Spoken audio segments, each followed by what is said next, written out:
Ito mga boss, pagsilip sa akin mga alaga, mga stag at baby stag at maggulang na manok.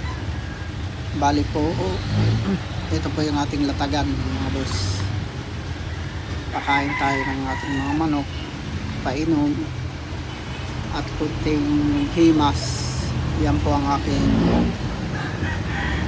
ginagawa pag ako'y nabisita sa ating manukan.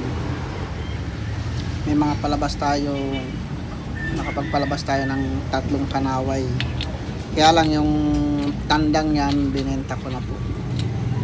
Pero subukan natin ulit makapagpalabas ng kanaway, gamitin yung anak niya.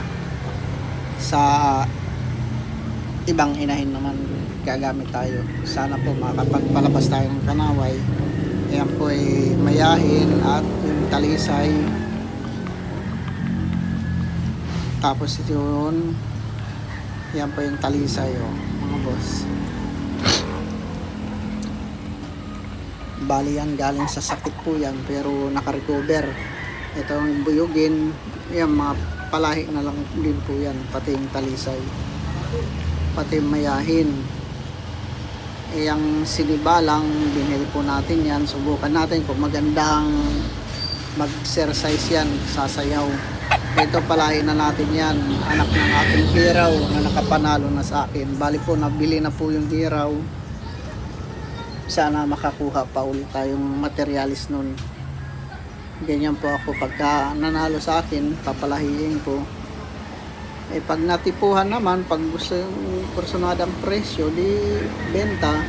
Ito naman po anak ng Alin Roundhead, mga kaibigan. Yan po. Ito po, bili natin po. Map.